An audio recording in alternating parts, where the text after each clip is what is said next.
आज हम लोग 12वीं के इतिहास के महत्वपूर्ण वस्तुनिष्ठ प्रश्न को देखते हैं जो सेट 4 से है। तो पहला यहाँ पे प्रश्न है कि सिंधु घाटी सभ्यता में विशाल स्नानागार के अवशेष कहाँ से प्राप्त हुए? मोहनजोदड़ो से। दूसरा प्रश्न दिया हुआ है पुराणों की संख्या है, तो ये 18 हो जाएगी। तीसरा प्रश्न दिया हुआ है महावीर ने पार्श्वनाथ के सिद्धांत में नया सिद्धांत क्या जोड़ा? ब्रह्मचर्य को जोड़ा है। चौथा प्रश्न है कि बिहार में नील आंदोलन की बागडोर महात्मा गांधी ने किस वर्ष संभाली? तो 1917। चौथा प्रश्न यहाँ पे दिया हुआ है, चौथा नहीं पांचवा, कि अर्थशास्त्र के लेखक कौन है? तो अर्थशास्त्र के लेखक कौटिल्य हैं। कौटिल्य के और दो नाम हैं, चाणक्य और विष्णुगुप्त। तो कई बार पूछ देता है। छठा प्रश्न दिया हुआ है चौथी बौद्ध संगीत किस शासक के काल में हुआ था? तो ये कनिष्क के काल में हुआ था। हम चारों बौद्ध संगीति को बता देते हैं। पहला बौद्ध संगीति जो है वो अजात शत्रु के काल में हुआ था, राजगृह में 483 ईस्वी पूर्व में। दूसरी बौद्ध संगीति जो है वो कालाशोक के काल में हुआ था, 383 ईस्वी पूर्व में, वैशाली में। और फिर तीसरी बौद्ध संगीति जो है वो अशोक के काल में हुआ था, पाटलिपुत्रा में, 255 ईस्वी पूर्व में। और चौथी बौद्ध संगीति जो है वो कनिष्क के काल में हुआ था, कुंडलवन कश्मीर में, ईसा के प्रथम शताब्दी में। 7 नंबर प्रश्न कह रहा है कि बज्जी को सामाजिक ग्रंथों में कहा गया है? तो गण संघ बोला गया है। नेक्स्ट है कि जनपद का शाब्दिक अर्थ है? तो आपको बता दें, जन का मतलब होता है लोग और पद का मतलब पैर। तो आप कह सकते हैं कि वह भूखंड जिस पे लोग रहते हैं उसको जनपद कहा जाता है। तो ऑप्शन दिया हुआ है ए नंबर कि जहां लोग अपना घर बनाते हैं, तो उतना सटीक नहीं है। जहां लोग मवेशी रखते हैं ये भी उतना सटीक नहीं है। ए बी दोनों, ये भी नहीं हो सकता। ऑप्शन डी इनमें से कोई नहीं होगा। प्रश्न संख्या 9 है कि पंच चिन्ह वाले सिक्के बने होते थे। तो पंच चिन्ह वाले जो सिक्के होते थे वो चांदी के बने होते थे या फिर तांबे का बने होते थे? तो इस तरह से ऑप्शन डी सही हो जाएगा, बी और सी दोनों। नेक्स्ट दिया हुआ है 10 नंबर कालीबंगन स्थित है? तो कालीबंगन राजस्थान में है। 11 नंबर प्रश्न है अशोक द्वारा प्रचारित बौद्ध धर्म कहाँ प्रचलित नहीं हुआ? तो ब्रिटेन में प्रचलित नहीं हुआ है। 12 नंबर प्रश्न है कि पाटलिपुत्र नामक नगर की स्थापना की गई थी? तो उदयनी के द्वारा की गई थी। 13वां प्रश्न दिया हुआ है भारतीय स्वतंत्रता अधिनियम कब बना? तो 18 जुलाई 1947 को बना था। 14 नंबर प्रश्न दिया हुआ है कि किस शिलालेख में अशोक द्वारा कलिंग विजय का पता चलता है? तो 13वां शिलालेख में। 261 BC में लड़ा था अशोक, और इसमें अशोक की जीत हुई थी और कलिंग की हार हुई थी। नेक्स्ट है 15 नंबर प्रश्न सिंधु घाटी सभ्यता या हड़प्पा सभ्यता से संबंधित प्रसिद्ध स्थल लोथल किस राज्य में अवस्थित है? तो गुजरात में है। 16 नंबर प्रश्न है सिंधु घाटी सभ्यता से संबंधित सर्वप्रथम किस स्थल की खुदाई की गई? तो हड़प्पा की गई थी 1921 में, और 1922 में मोहनजोदड़ो की गई थी। नेक्स्ट है हम्पी नगर किस साम्राज्य से संबंधित है? विजयनगर साम्राज्य से। प्रश्न संख्या 18 कह रहा है यहाँ पे कि औरंगजेब ने अपने जीवन का अंतिम भाग बिताया? तो अपने जीवन का अंतिम भाग दक्षिण भारत में बिताया था। 19 नंबर प्रश्न है अल बिरूनी किसके साथ भारत आया? तो अल बरूनी जो है मोहम्मद गजनी के साथ भारत आया था, गजनवी के साथ। 20वां प्रश्न दिया हुआ है कि मुगल काल में सर्वाधिक उर्वरक भूमि कौन सी थी? तो मुगल काल की सर्वाधिक उर्वरक भूमि जो है वो पोलज थी। कौन सी थी? पोलज भूमि। इसमें एक के बाद दूसरा, दूसरा के बाद तीसरा जो है वो फसल लगा के काटा जाता था। बाद बाकी बता दें जानकारी के लिए कि मुगल काल में 4 तरह की भूमि थी: पोलज, चचर, बंजर और परौती। ये 4 प्रकार की भूमि थी। नेक्स्ट है 21 नंबर कि गोपुरम का संबंध है तो मंदिर से है। 22वां प्रश्न है कि तंबाकू का सेवन सर्वप्रथम किस मुगल सम्राट ने किया? तो अकबर ने किया। उसके बाद से 23वां प्रश्न यहाँ पे दे रहा है कि पहला हिल स्टेशन कौन सा था?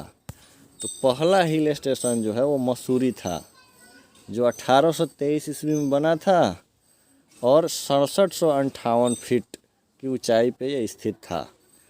24वां प्रश्न दिया हुआ है कि निम्न में महिला संत थी।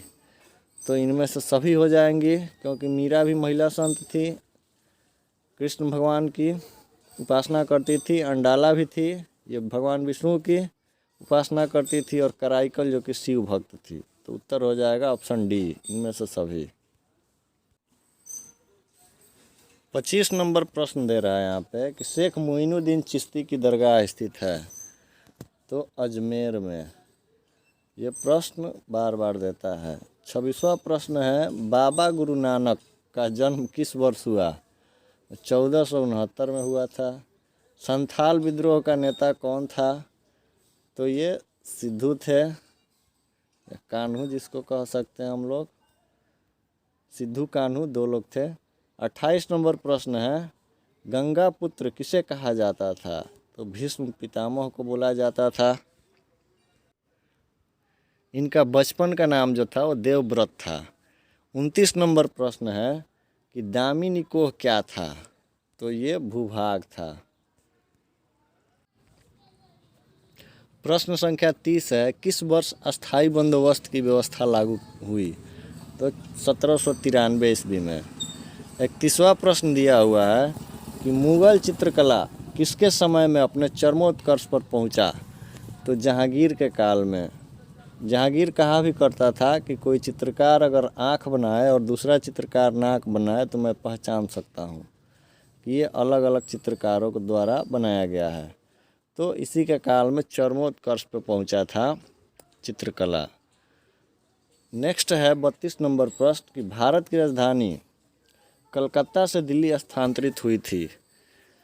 तो स्थानांतरित हो गई थी 1912 में और इसकी घोषणा हुई थी 1911 में।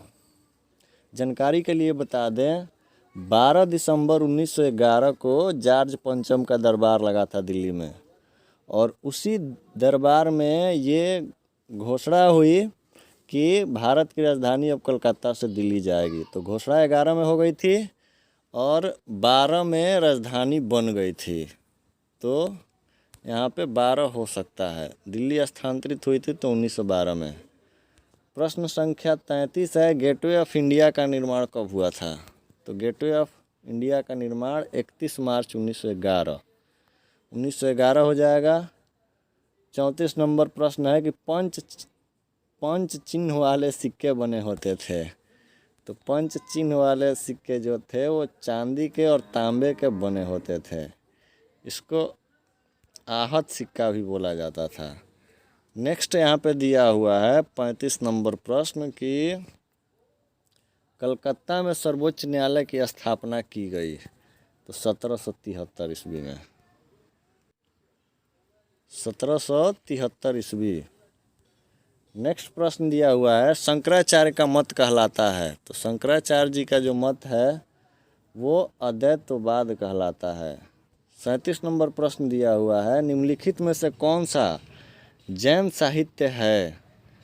तो इसको आप लोग कमेंट बॉक्स में बताना। प्रबंध कोश, आराधना कोश, माधिका सूत्र, अष्टांग हृदय। इसमें से ऑप्शन सी सही हो जाना चाहिए। प्रश्न संख्या 38 दिया हुआ है कि 1857 के विद्रोह के तत्कालिक कारण क्या था? तो चर्बी वाला कारतूस था।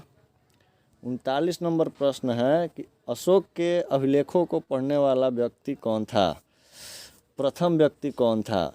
तो अशोक के अभिलेख को पढ़ने वाला प्रथम व्यक्ति जेम्स प्रिंसेप था। कौन था? तो जेम्स प्रिंसेप। ये क्वेश्चन बार बार पूछ देता है। नेक्स्ट दिया हुआ है कि भारतीय संविधान के अनुसार संप्रभुता निहित है। तो भारतीय संविधान के अनुसार संप्रभुता जो है वो भारत की जनता में निहित है। कहाँ निहित है? तो भारत की जनता में, जो कि इसमें ऑप्शन में है ही नहीं। 41 नंबर प्रश्न है कि दिल्ली सल्तनत की प्रथम और अंतिम महिला शासक कौन थी? तो ये रजिया सुल्तान थी। 42वां प्रश्न कह रहा है कि निम्नलिखित इतिहासकारों में कौन अकबर का समकालीन था? तो इसको भी कमेंट बॉक्स में बताइएगा, इसे बदायूं होगा। 43 नंबर प्रश्न, अर्थशास्त्र की रचना कब हुई थी? तो अर्थशास्त्र की रचना जो है 4वीं शताब्दी ईसा पूर्व में हुई थी, क्योंकि 321 BC में चंद्रगुप्त मौर्य राजा बना था। कहीं कहीं पर 322 भी देता है। तो इस प्रकार से उसी का ही प्रधानमंत्री थे, तो 4वीं शताब्दी ईस्वी पूर्व हो जाएगा। प्रश्न संख्या 44 यहाँ पे कह रहा है कि भारत में पहली रेल कहाँ से कहाँ तक चली थी? तो उत्तर होगा मुंबई से ठाणे। इसको बताए भी थे। 45 नंबर प्रश्न दे रहा है, मोहम्मद अली जिन्ना के बारे में कौन सा कथन सही है? तो इसको कमेंट बॉक्स में आप लोग बताना।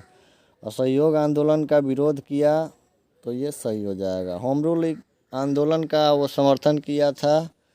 बेबेल योजना अस्वीकार कर दी थी। तो ये तीनों ऑप्शन सही लग रहा है, आप लोग कमेंट बॉक्स में बताना।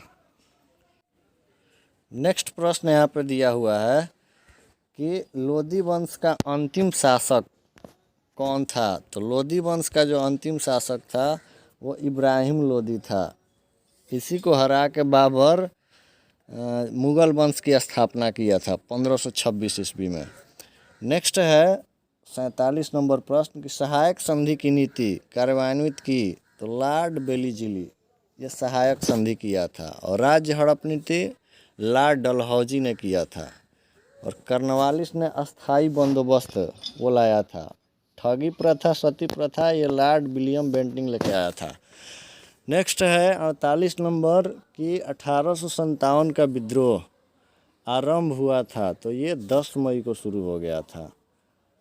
और 49 नंबर प्रश्न यहाँ पे कह रहा है कि किस प्रशासकीय सुधार के लिए शेरशाह को खास तौर पर जाना जाता है? तो प्रशासकीय सुधार का ऑप्शन कुछ नहीं है इसमें। बाजार नियंत्रण, भूमि सुधार व्यवस्था, मनसबदारी नियंत्रण व्यवस्था, ये सब दिया हुआ है। तो ऐसे भूमि में भी वो सुधार किया था। तो ऑप्शन बी सही हो जाएगा ऑप्शन के हिसाब से।